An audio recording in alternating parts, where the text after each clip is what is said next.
हमको क्या करना है, हमको electric field by the Gauss law निकालना है। ठीक है, ऐसा नहीं है कि इसके पहले हम लोगों ने इलेक्ट्रिक फील्ड नहीं निकाली है, लगभग इन सारी चीजों की इलेक्ट्रिक फील्ड हम लोग ऑलरेडी निकाल के बैठे हैं, लेकिन एक चीज हमको फिर से रियलाइज करना है कि क्या गॉस लॉ से चीजें बदल तो नहीं जाती हैं।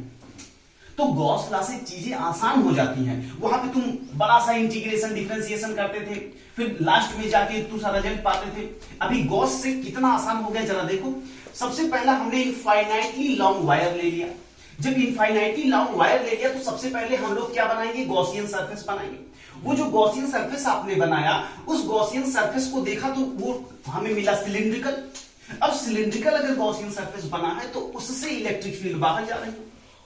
तो अगर इलेक्ट्रिक फील्ड बाहर जा रही है भाई, तो ये इलेक्ट्रिक फील्ड हो गई।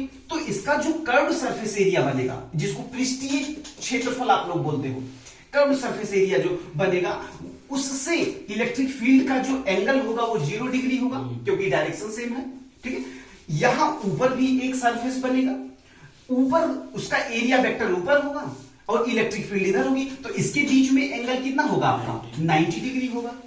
ओके, और वही कंडीशन इसके साथ में भी रहेगी। अब हम लोग नेट इलेक्ट्रिक फ्लक्स की बात करें, अगर हम लोग नेट इलेक्ट्रिक पीछे बैठ के बात कर रहे भाई, तो बड़ा मुस्कुरा रहे हो, बहुत मारेंगे तुमको। इधर देखो, अब यहां पे देखो, ये आ गया 90 और ये हो गया क्या, ये हो गया आपका क्या, ये हो गया इलेक्ट्रिक फील्ड, इलेक्ट्रिक फील्ड। ठीक है, तो अब यहां से तुम्हें टोटल निकालना है। यहां देखो, ये अप, ये डाउन और ये CSA यानी कि कर्व्ड सरफेस एरिया, बात समझ में आ गई। तो यहां से ये आपका 0 हो जाएगा और ये आपका 0 हो जाएगा और ये हो जाएगा आपका EA cos थीटा। अब ये 0, अच्छा EA cos थीटा, यहां पे DA लिए हो तो इसका जब टोटल आप मारोगे तो कितना हो जाएगा ये बताओ, ये आपका हो जाएगा 2 पाई RL।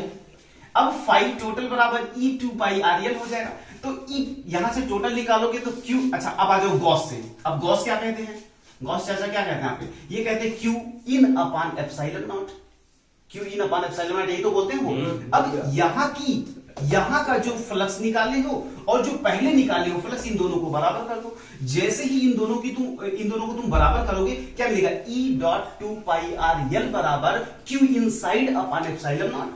तो बस यहां से तुम्हें क्या मिल जाएगा, यहां से तुम्हें इलेक्ट्रिक फील्ड की जबरदस्त एक वैल्यू मिल जाएगी। अब देखो यहां पे इतना तुम्हें मिला है, क्यों, lambda L upon epsilon not. मैंने क्या किया, इसको लैम्डा को लैम्डा ही रखे हैं, तो यहां पे ऊपर और नीचे 2 से मल्टीप्लाई करा दो। जैसे ही मल्टीप्लाई करा दोगे ये तुरंत तुम्हें k दे देगा, क्योंकि 4 पाई एप्सिलॉन नॉट की वैल्यू क्या होती है, k के बराबर होती है। तो 2 के लैम्डा अपान r, तो ये हो जाएगा आपका। अब यहां से एक बात याद है कि इसकी इलेक्ट्रिक फील्ड का जो ग्राफ आएगा, ग्राफ भी देख लो, तो ये रहा आपका ग्राफ, ये है आपका R और ये है आपका इलेक्ट्रिक फील्ड। तो E वर्सेस R का जो ग्राफ होगा वो डिक्रीज होगा। तो मुझे लगता है ये चीज आपको क्लियर हुई होगी। जैसे ही ये बात आपकी क्लियर हो, तुरंत के तुरंत आप आ जाइए यहां पे। अब मैं तीन चीजों को एक साथ आपको समराइज करूंगा, चाहे हालो कंडक्टिंग सिलेंडर हो, याद रखना, बात बिल्कुल ध्यान से सुनना, चाहे हालो कंडक्टिंग सिलेंडर हो और चाहे वो सॉलिड कंडक्टिंग सिलेंडर हो और चाहे वो हॉलो नॉन कंडक्टिंग हो। भैया ये तीनों आपने एक ही कैटेगरी में यार क्यों डाल दिया, ये तीनों एक कैटेगरी में डालने के पीछे केवल एक रीजन है। वो रीजन ये है कि सभी पे जो चार्ज रहेगा वो सरफेस पे रहेगा, क्योंकि कंडक्टर चाहे सॉलिड हो, अगर आप सॉलिड कंडक्टर को भी अगर आप चार्ज देते हो तो उसके पास सरफेस प्रॉपर्टी होती है, वो ऊपर आ जाता है, सारा का सारा चार्ज ऊपर आ जाता है। ठीक है, तो यहां पे इसीलिए इन तीनों बॉडीज को एक ही कैटेगरी में डाला गया है। ओके, अब इसके लिए क्या करोगे, इसके लिए सबसे पहले इनसाइड बनाओगे, एक गॉसियन सरफेस इनसाइड बनाओगे। जब इनसाइड के लिए निकाला तो वही पुरानी कहानी, लेकिन यहां पे एक परिवर्तन होगा कि Q इनसाइड यहां पे क्या होगा, 0 होगा, क्योंकि सारा का सारा चार्ज तो सरफेस पे आ चुका है, तो Q इनसाइड बराबर 0 होगा। इसका मतलब यहां पे जो इलेक्ट्रिक फील्ड आप निकालोगे बच्चे, वो आएगा 0। कितना आएगा, वो आएगा 0। तो यहां से ये बात क्लियर हो गई।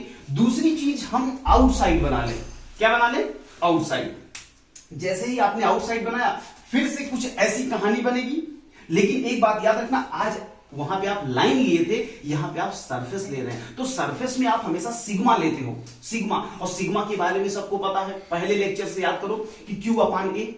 तो Q is equal to a sigma. बात क्लियर हो गई। अब यही चीज यहां पे प्रोपेगेट कर दो, आगे लेकर चलो। तो यहां पे फाई बाई गॉस थ्योरम और फाई बाई नॉर्मल थ्योरम क्या हो जाएगा, E डॉट 2 पाई आर एल।